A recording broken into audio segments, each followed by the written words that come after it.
Russia isn't a country, it's a glitch in geography. Volcanoes explode through snow, forests bigger than continents breathe in silence, rivers run north into frozen seas, and cities? They're built on ice that could melt any day. You'll find the world's deepest lake here, a desert with camels, mountains that split Europe from Asia, and trains that take a week just to cross one nation. In the east, fire. In the north, ice. In the middle, everything Earth ever invented. This isn't geography, it's chaos that somehow works. Welcome to Russia, the country too big to make sense and too wild to ignore. The country that broke the map. You don't really understand how big Russia is until you try to cross it. From a plane window, the country never ends. Forests giving way to ice, ice to steppe, steppe to ocean. Trains take a week to cross it. Seasons change before time zones do. When the sun rises in Vladivostok, people in Moscow are still sleeping, 9 hours behind, yet living under the same flag. 17 million square kilometers. That's Russia, a nation so large that it distorts the planet beneath it. On maps, it stretches unnaturally, bleeding across the top of the world like spilled ink. Even the famous Mercator projection can't handle it. Russia looks twice its real size. But what makes it truly insane isn't just the distance, it's how much fits inside that distance. Frozen deserts, exploding volcanoes, rainforests of pine. In one day, you can stand on Europe's cobblestones, board a train, and wake up in Asia's tundra. Crossing Russia isn't travel, it's crossing the Earth's biography, page by page, climate by climate. The continental split personality. We begin where Europe fades. West of the Ural Mountains lies European Russia, dense, historical, built from empire. Cities like Moscow and St. Petersburg hum with human rhythm. Highways, rivers, metro tunnels, coffee shops, cathedrals. This side of Russia feels familiar, temperate, populated, connected to the rest of Europe by rails and trade routes older than modern borders. But then the train turns east. The land begins to stretch. Towns thin out. Pine trees replace apartment blocks. After hours or days, the Ural Mountains rise like a weathered spine. They aren't tall, but they're ancient, over 400 million years old, older than most of the continents themselves. They mark the border where Europe ends and Asia begins, though it's hard to feel where one stops and the other starts. Cross that invisible line and the world changes. The air grows sharper, roads disappear, cities fade into myth. This is Siberia, the other Russia, not industrial or historical, but eternal. 77% of the country lies beyond this point, but only a fraction of its people live here. It's a land where silence is geography and distance is destiny. The Ural Mountains. Stand atop a ridge in the Urals, and you're standing on an ancient scar, the place where two continents once collided. These aren't dramatic peaks. Their highest point, Mount Narodnaya, barely touches 1,895 meters. But what they lack in height, they make up in history. They were born when the old supercontinents Laurasia and Baltica crushed together, forming the great landmass of Pangaea. When the continents later drifted apart, the Urals stayed, quiet, worn down, but still dividing two halves of the Earth. Inside these mountains lies treasure. Gold, platinum, iron, nickel, rare earth metals, the minerals that built Russia's industrial empire. Towns like Magnitogorsk and Yekaterinburg exist because of them, carved from the stone of an ancient planet. The Urals also divide air itself. To the west, clouds drift from the Atlantic, feeding Europe's farms. To the east, dry Siberian winds freeze rivers and twist forests into frozen sculpture. Crossing them feels less like entering a new region and more like crossing eras. Behind you lies the familiar world, cities, stories, and history. Ahead lies one of the most desolate and beautiful spaces ever shaped by ice and time. The northern edge of the world. Keep going north, and the forests fade to nothing. Here, Russia meets the Arctic Ocean, where color disappears. White, gray, blue, repeat. This region holds half of the Arctic coastline, frozen seas, midnight suns, and skies that flicker green with auroras. For centuries, it was the edge of the map. Here be ice. Now, the ice is leaving. The northern sea route, once sealed year-round, is opening, cutting 40% off the distance between Europe and Asia and unlocking new frontiers of oil, gas, and politics. But melting comes at a cost. In the Yamal Peninsula, the ground explodes as thawing permafrost releases ancient methane, leaving craters the size of buildings. Old Soviet submarines rust under thinning ice, leaking radiation. Cities here survive by design. Murmansk stays ice-free, glowing in the polar night. Norilsk freezes solid, smothered in smog and snow. The taiga head east, and Russia turns green. Endless forests called the taiga. It's the largest forest on Earth, covering nearly half the country, an ocean of pine and birch stretching through 11 time zones. This forest holds 20% of all trees on the planet and stores more carbon than the Amazon. It regulates oxygen, weather, and the planet's temperature, Earth's natural climate engine. But it's fragile. Winters drop below -40 degrees Celsius. Summers bring lightning storms that spark wildfires burning for months unseen. In 2021, the taiga burned an area larger than Greece. Smoke reached North America. Life here moves in silence. Bears, wolves, moose,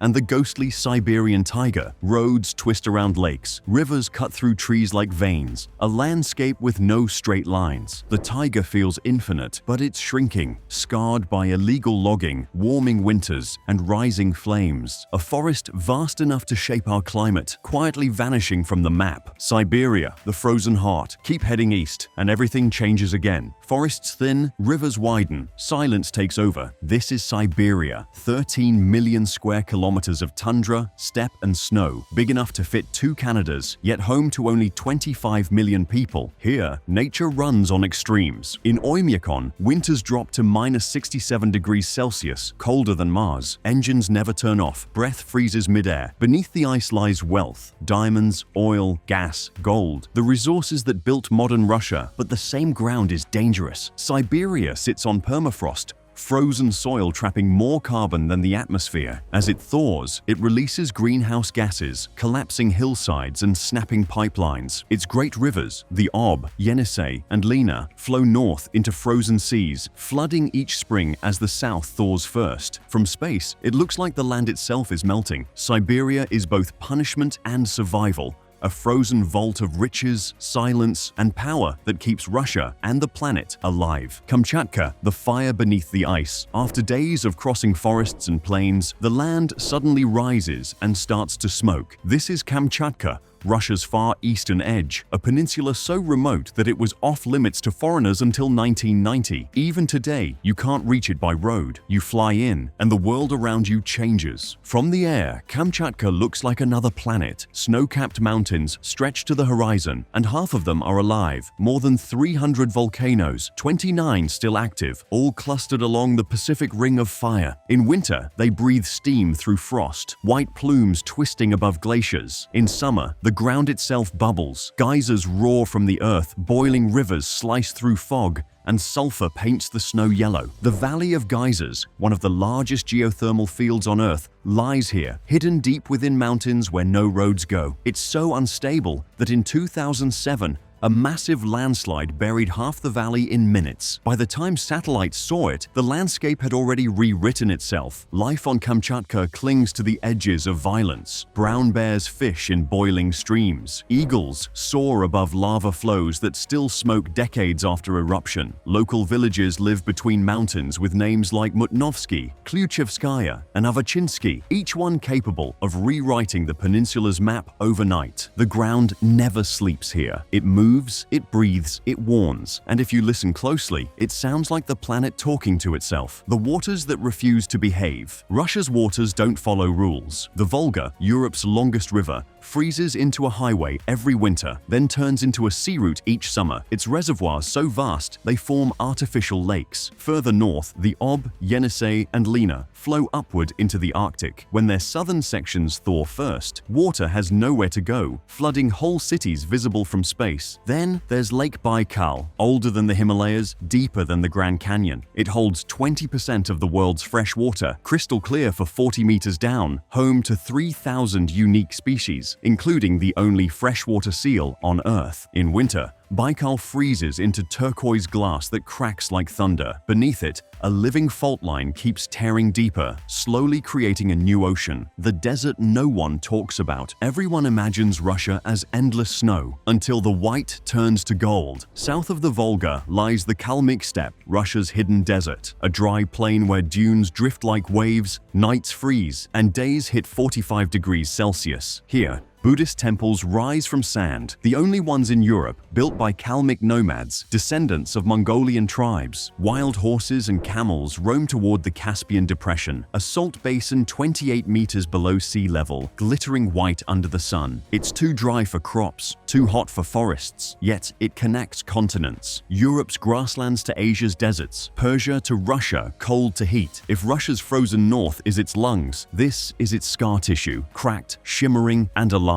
The mountains of the south head south now, and the ground lifts into the Caucasus Mountains, where continents collide beneath snow and fire. Here stands Mount Elbrus, Europe's tallest peak at 5,642 meters, a dormant volcano dividing Russia from Georgia and Azerbaijan. In one valley, tea and vineyards; in the next, glaciers and silence. Villages cling to cliffs, and avalanches echo across ancient passes once used by Persian and Armenian traders. The Caucasus is still moving, its plates grinding upward a few millimeters each year, a reminder that Russia's southern wall is still under construction. From the summit, you see both continents, Europe to one side, Asia to the other, and clouds rolling over a border written by the Earth itself. The permafrost cities, humanity versus nature. In Russia's far north, cities don't sit on land. They float on ice. Places like Yakutsk, Norilsk, and Vorkuta survive on permafrost, ground frozen solid for tens of thousands of years. Here, the Earth isn't stable, it's sleeping. If it warms, the city sinks. Winters plunge to minus 50 degrees Celsius, colder than Antarctica's coast. Engines run non-stop, because if they stop, they die. Steel becomes brittle, breath freezes midair, and silence feels heavier than snow. Yakutsk is the coldest city on Earth, a place where groceries are sold from open-air freezers and entire homes stand on stilts to avoid melting the ground beneath. Norilsk, further north, is different. A mining fortress built under Stalin's rule, rich in nickel and copper,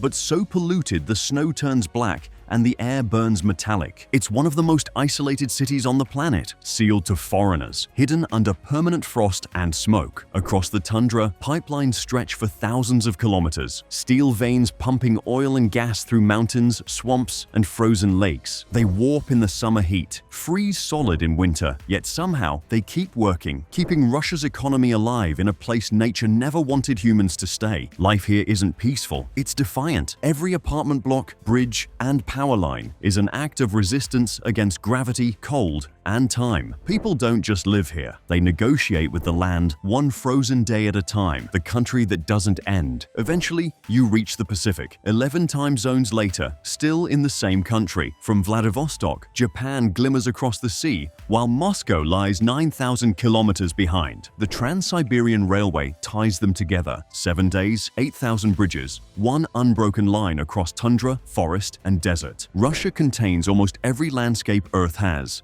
volcanoes, glaciers, salt plains, and steppe. A planet disguised as a nation. It's both fortress and frontier, burden and miracle. Because Russia doesn't end where its borders do, it ends where imagination runs out. If you loved this journey, hit that subscribe and get ready to explore the next place where Earth itself bends the rules.